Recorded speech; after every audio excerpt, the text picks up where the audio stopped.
starts now. Let's break on through to another week of Up North at 4, and it comes after a busy weekend in the Northwoods. Jeff and I will recap our fun on the 4th, including some packed parades. And they say where Highway 51 ends, the fun begins, and that's why we're heading all the way up to Hurley for this week's history tour. We'll get to all of that in a bit, but first, here's your top 4 at 4. The Oneida County Sheriff's Office arrested a man connected to the murder of Rhinelander native Hannah Miller. 24-year-old Seth Wakefield was arrested Friday. He is in Oneida County Jail on a $100,000 bond. Authorities, though, are still searching for the main suspect, Christopher Anderson, who was accused of shooting and killing Miller last Wednesday. And here's one more update on the case. The Sheriff's Office say they have found the white PT Cruiser they were looking for, but are still looking for a white 2015 Mitsubishi Outlander with a Wisconsin license plate of AJR 9672. A Rhinelander area downhill ski area was broken into recently. The Camp 10 ski area announced the news this morning on its Facebook page. Tools and specialized equipment were stolen, including an engine from a grooming machine, which you can see here. No word on exactly when the theft took place because the investigation is still ongoing. Camp 10 owner Gren Rood said the total uninsured losses are around $6,000. Hodag Fest is here, and it all started with a small accident this year. Pine Lake firefighters responded to a camper crash at the grounds. It caused structural damage to a restroom facility. The owner of that RV was trying to move a camper when the gas pedal apparently got stuck, causing the accident. No one was injured, and actually the facility is already fixed. And by the way, just 3 days until Hodag Country Fest officially kicks off. You, yes, you have a chance to name the biggest muskie of them all. For some context, Boulder Junction is known as the muskie capital of the world, and the community added this 18-foot muskie sculpture last summer, but this big boy still needs a name. Go to boulderjct.org to submit a name. 3 finalists will be selected, and a fan vote will determine the winner. Well, I think Chief Meteorologist Jeff Weller has some thoughts on that muskie, but Jeff, I think you should do your specialty. Let's talk about weather instead. Yeah, hey Dan, for the 3rd time this year, we hit 90 or above in Rhinelander, back to 89 right now at the airport, but look how that compares to previous years by today's date. 3 so far this year, 4 by this time last year, and 0 the year before. So overall, it's a hot day for us today, and it's not just the heat, it's also incredibly humid. Check out these dew points. Arborvita near 73, Anago 70, 71 for Merrill, so it's humid, giving us feel-like temperatures approaching 100 degrees in the Wausau area today, also near Tomahawk too, so take it easy out there. There is lots of heat to go around, but these hours are numbered. Look at what happens here. Tomorrow, high temperatures up in the 70s, followed by a really strong cold front coming through tomorrow night that'll likely hold high temperatures in the 50s and 60s on Wednesday into Thursday. Are you ready for that? Here's the problem, though. 2 cold fronts are on the way. 1 cold front's coming through right now, giving us a couple of pop-up thunder showers out there currently, all non-severe and changing the wind. The second one is that guy right there. That's coming our way for tomorrow. Once that gets here, it's going to stall over central Wisconsin and be the focus for some heavy rain showers tomorrow night into Wednesday, and that rain could be locally heavy. But for right now, this front's coming through as we speak, shifting the wind conditions across the area. Nicer weather tomorrow, okay tomorrow, before this guy gets in here on Wednesday and really cools us off. Here's the radar. And again, all this is non-severe, but a couple persistent thunder showers in here, dropping some locally heavy rainfall that'll likely chase you indoors for a few minutes as they move by your neighborhood tonight. It'll die out, though, after sunset this evening. Our forecast then for tonight, though, is it's hot out there. A couple of thunder showers as well, with low temperatures down near 63. Your full forecast at 5 o'clock.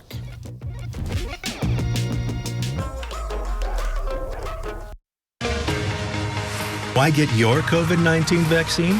We all have a reason to get fully vaccinated, like hugging people again, going out to eat, keeping them safe. That's living fully. It's why millions of Americans, more than half of U.S. adults, have already got a COVID-19 vaccine. You can too. Get your COVID-19 vaccine at vaccines.gov.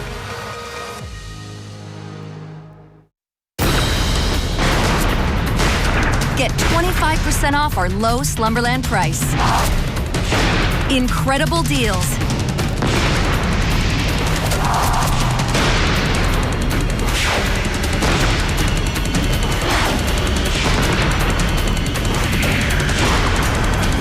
Huge markdowns. Plus 25% off our low Slumberland price. What a sale. The 4th of July sale at Slumberland Furniture. Keep your outdoor living space beautiful and protected with Menards. Provide your exterior wood surfaces advanced protection from sunlight and moisture with Pittsburgh paints and stains. Right now, all Paramount exterior stains are 11% off. Transform your deck in one day with Rock Solid Deck Resurfacer. The one-coat coverage ultra thick coating is specially designed for heavily worn decks and patios. Save 11% on all Rock Solid Deck Resurfacers. Now at Menards. Save big money at Menards. A Ford built for you, by you. Get yours, built from the ground up with your choice of colors, wheels, and other available features specifically designed for your Ford. Want a head-up display in Escape, 5 GOAT modes in Bronco Sport, or best-in-class gas torque in a Ranger? You got it. And now an extra $1,000 bonus cash on top of all public offers. See your dealer for a Ford built for you, by you. Build and order your select Ford today and get $1,000 bonus cash in addition to all public offers. We're backing up north at Ford. Jeff, we had a busy weekend. What a fantastic weekend. There were so many people around. The weather was fantastic. And, you know, we met up at the parade in Rhinelander on Sunday, right? Mm-hmm. I'm missing a day here somewhere. But there were just so many people around. It was fantastic. Yeah, I think we have some images, some video from the Rhinelander parade. Mm-hmm. Jeff, that's Kerry Blador. There he is. He's of the Pioneer Park Historical Complex, and he was screaming "Happy Birthday, America" yeah, at the top of his lungs, so that was a lot of fun. I wonder if he lost his voice. Yeah, probably. He does. He's passionate about, I think, just fairs and parades and celebrations. Do you ever get those... There's us, by the way, Oh, Jeff. there we are. Hey, do you ever get those feely moments at parades, like all the American flags around, and then when the parade float came by with the, they're playing God Bless America? Yeah. I got like the hair on my arm stands up. You know, it's just so I had cool. a moment like that. So yeah. I went to the Minocqua parade too, because I wanted to hit both of those up. And I had that exact same experience with those goosebumps, because they always lead their parade up there with veterans. And I saw a guy with a World War II veteran hat, and I just instantly was like, oh man. It gives you all the feels, right? He had the biggest music smile. is blaring, the flags are flying, and everyone's out there supporting the groups. It's just, it makes you very, very proud. It reiterates how proud you are to be an American. Yeah, I definitely think so. And it's really an improvement from 20, don't even talk about 2020, 2019. I feel like it was massive compared to 2019. You know, you and I were both talking at the parade. We're like, do this many people actually live in Rhinelander? Because the roads were 5, 6 deep on each side, down all of, Lincoln Street there. So we should have played a live tourist or local. That we should have played like, oh yes, we'll have to do that again. Missed opportunity, Mr. Hagan. There was one thing that I didn't go to. I thought I was going to go to the Lake Tomahawk snowshoe baseball game. Here's a picture. Justin Betty. But Justin went, yeah. He braved it. He took this picture for us, and it was hard for him to even find a spot to watch. So look, there's no room there either. I think we have to carve this into another time. I think almost all the games are on Mondays, so I'm going to go on a lighter day. And remember, we play in less than 2 months now. Yeah, less than 2 months. August 30th, I think. So keep an eye for that. Yeah. Jeff, I was having this debate with my family this weekend, and all these fireworks, they're starting at dusk, right? Yeah. But I realized I don't really even know what dusk is. Well, it's that time between sunset and complete darkness. Okay. So the geographical center of the sun is technical, right? But is 18 degrees below the horizon. Wait a second, what? So there's actually there's technicalities in here. Okay, technicality? close enough. It gets technical. Okay. So yeah, but overall, it's a time between complete darkness or sunset and darkness, complete darkness. That's dusk. I always thought dusk was just like near sunset, around sunset. This is a definition I looked up because I was so confused. And we were talking about this because fireworks were going off at dusk. At dusk, right. Which isn't necessarily dark enough yet, to me. Yeah. It should be darker. But also, I wish maybe they should just give us a time. Like sunset, we know the sun is setting at like 8:56, I think it was last night. Yes. Just give me a time. Yeah, so you're right. Dusk can be misleading if you're a technical person, which you are. I know your brain thinks that way, but generally people know when the sun is setting, and after sunset comes dusk. I think it should just make sense, when it's dark enough for fireworks. I agree. Okay. I think we have a little bit of time left. I just want to show off our garden for the next 30 seconds. I took some pictures of it I haven't been today. there all weekend. It's looking good, and I have to say, I think your corn is still the highlight. Look, there's like corn on the cobs in there. Wait for this next picture. There is an actual piece of corn growing right there. I love it. So Jeff and you and I will go to the garden later this week. We'll have our full kind of garden recap as we usually do every week. It's going to get some rain tomorrow. And we'll have plenty of rain. Hopefully it'll grow faster. We're going to take a break right now. We'll be back after the break. We're going to go where the fun begins at the end of 51 up in Hurley for our tour of the Historical Museum.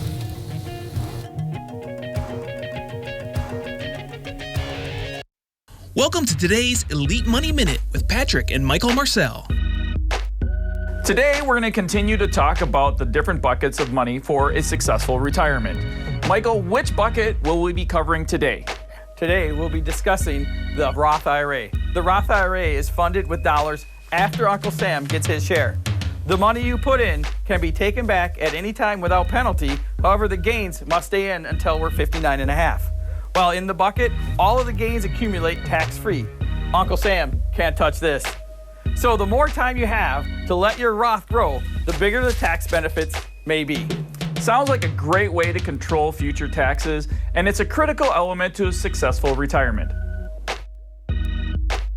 That's today's Elite Money Minute.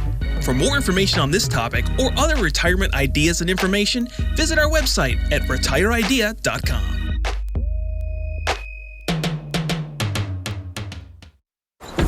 Renee is not an influencer. She's more of a groundbreaker. Just look at the way she's reshaping and reimagining her 4-acre slice of heaven. It's not hard to tell she's the real deal. Renee runs with us on a John Deere 1 Series tractor because out here, you can't fake a job well done. Nothing runs like a Deere. Stop by Lakeland Lawn and Equipment in Arborvita for special offers taking place for a limited time. Get great deals and service on legendary John Deere equipment. On December 7, 2005, I was deployed to Baghdad, Iraq. As I was searching for the bomb, the bad guy and the bomb found me first. After the explosion, I was left with a 1% chance of living. During my road to recovery, I had a tremendous amount of support from friends and families and the Coalition to Salute America's Heroes. The primary mission of the Coalition to Salute America's Heroes is to offer financial emergency assistance to veterans and their families. Visit saluteheroes.org to learn more.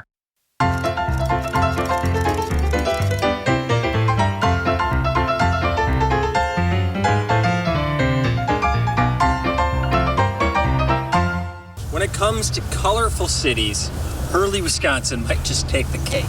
We've got gangsters living here, we've got corruption, we've got breaking prohibition laws. Pretty much a little bit of everything here in Hurley, Wisconsin. Let's go into the Iron County Historical Society right here in Hurley and learn more. Let's go.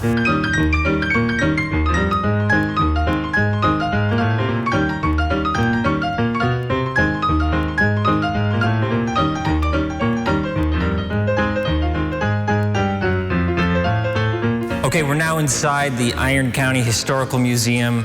I'm with Kristen Kolasar. Kristen, thanks for joining me today. Thank you so much for visiting us today.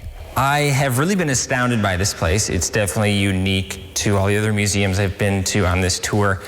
But let's just start with the room we are in right now. Tell me about this room. All right, so this is the Iron County Courtroom, and it was the courtroom from 1894 until 1976. So tell me about some of the interesting aspects of this room. Okay, so Hurley has a very colorful history, so you can imagine there were a lot of really interesting trials and eccentric people.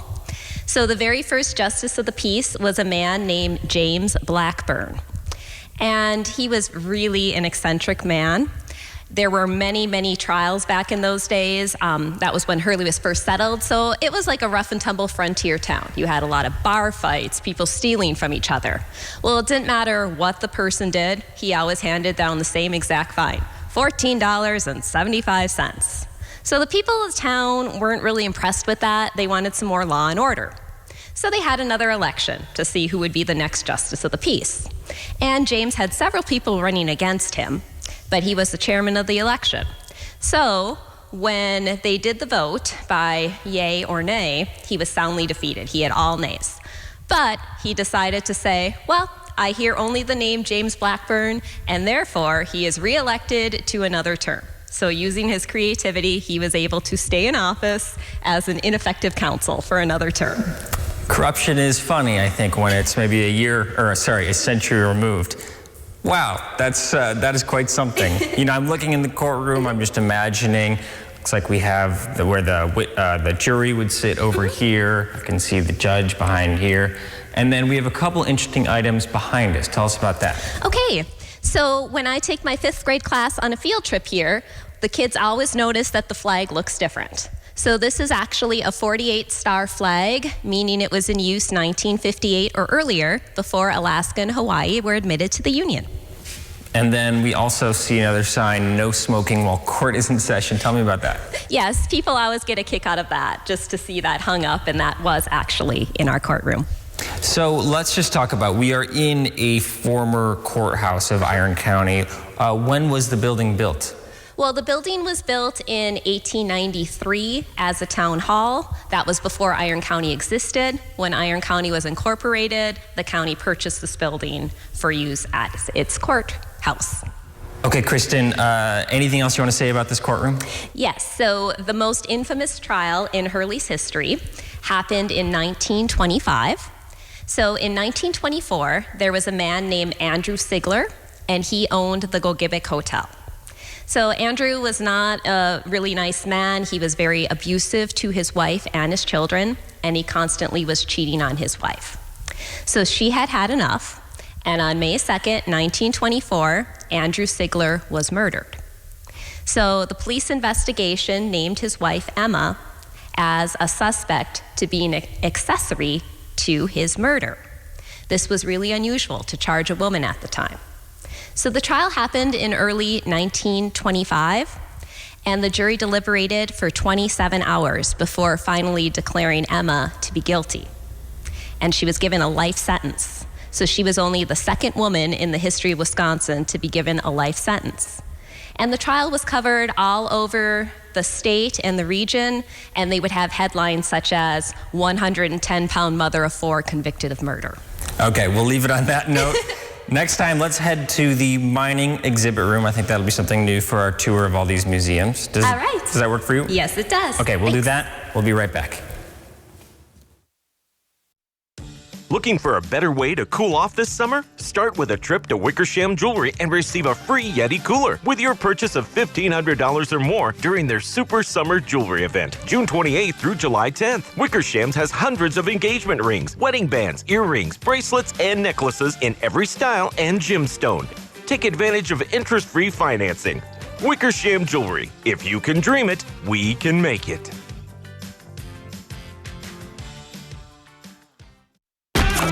I order my groceries online now. Shingles doesn't care. I keep my social distance. Shingles doesn't care. I stay within my family bubble. Shingles doesn't care. Because if you've had chickenpox, you're already carrying the virus that causes shingles. In fact, about 1 in 3 people will develop shingles, and the risk only increases as you age. So what can protect you against shingles? Shingrix protects.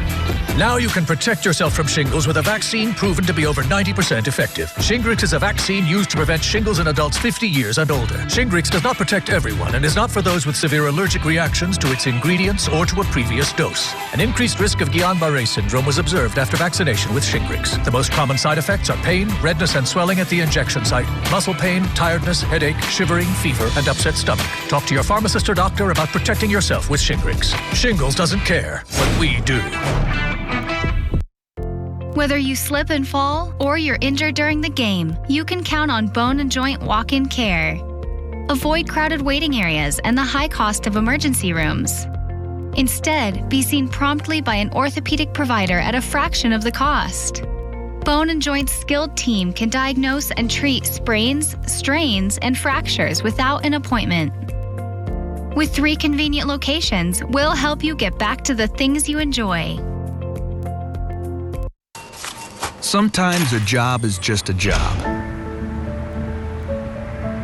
But sometimes, a job is the spark that ignites a career. Classes and programs at Nicolet can be the fuel to push you further. to earn more and do more. All you need to start is a spark.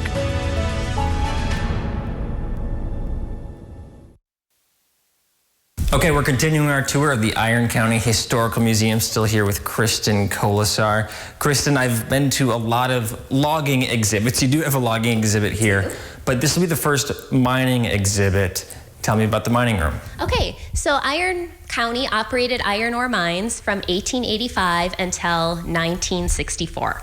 And the main mines in Iron County were the Carey Mine, the Montreal Mine, and the Germania Mine. But there were many other smaller mines that operated during the early years. Tell me what it was like to work in one of these mines. Okay, so the early years of mining were extremely dangerous. In the 1890s, 1 out of every 119 miners died on the job in Iron County. During Iron County's 80 years of mining, there were almost 300 fatalities at the mine, and many others died years later because of lung disease and silicosis. So how long did mining last in the Hurley area? So the mines closed in the 1960s. Before that, mining was a wonderful job. It paid well. You could support a family on it. And you would often see generations of fathers and sons working for the same mine. Now, the ore on the Gogebic Range is some of the highest grade in the world. But in the 1950s, technology existed that made lesser quality ore just as strong. So a lot of people started to lose their jobs and leave the area in the 1960s. In all, there were 318 million tons of ore that left the Gogebic Range from 1885 to 1967. And that ore was used to make the steel that built skyscrapers, buildings, bridges, and dams all across America. Okay, Kristen, looking behind us, I see a uniform for miner, I'm guessing. Tell me about that. All right, so in the very early days, miners wore candles on their helmets. And the candles were lit, and then when they got underground in the shaft, they took the candle off and they stuck it in the wall in order to illuminate the shaft.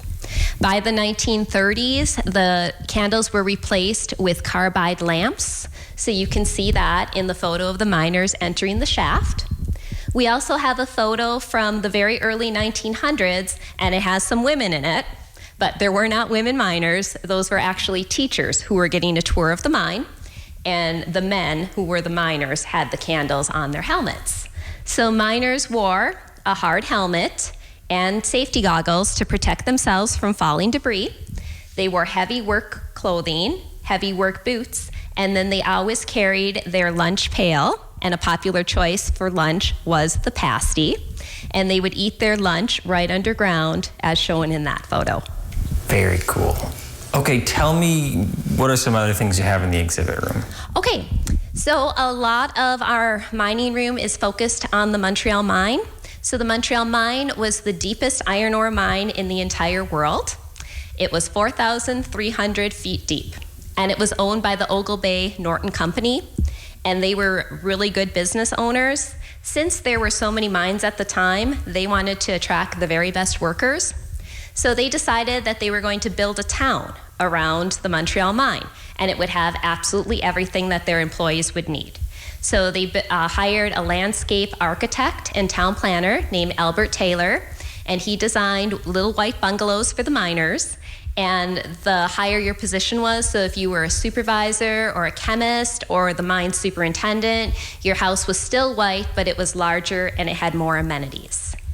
So that's Hurley. Montreal. That's Montreal. Yeah, okay, that's the Montreal. town of Montreal. And that is just west of Hurley. Yes, and if you drive through Montreal, you'll still see all of those bungalows today.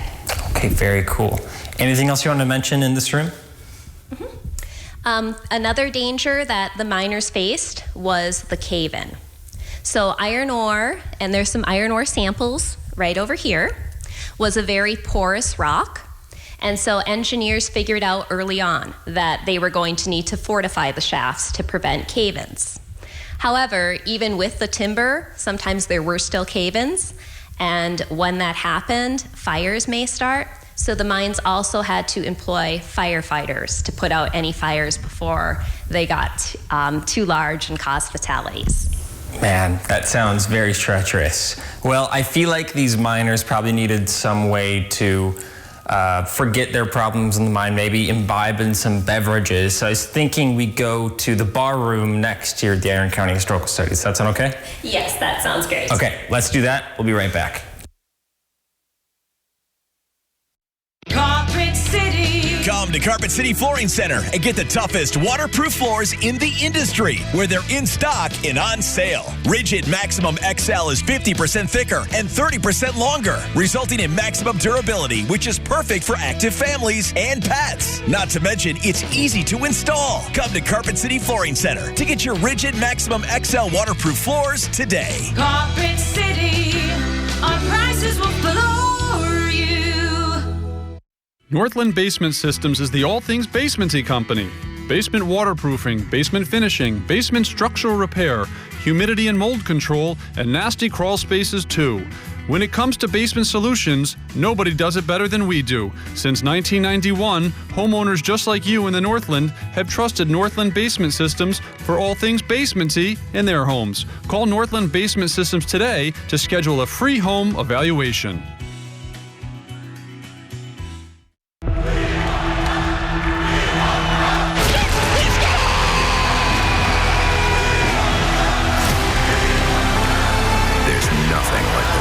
Cup final on NBC. We're going to do something we've never, ever done on the show before.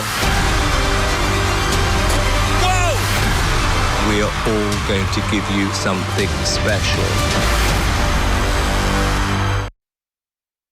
Come join us at the historic Waswaganing Indian Bowl, located in downtown Lac du Flambeau, Tuesdays through August 3rd. Experience the culture and pageantry of Ojibwe powwow, relax to the soothing sounds of Native American drums, and enjoy the vibrant colors of traditional regalia worn by authentic Ojibwe dancers. Watch and take part in the intertribal dances, and come tour our Ojibwe Summer Village. Gates open at 6 with grand entry at 7. Come and refresh your spirit, paid by the Native American Tourism of Wisconsin. The historic Rhinelander Cafe and Pub in downtown Rhinelander has been serving the Northwoods since 1911.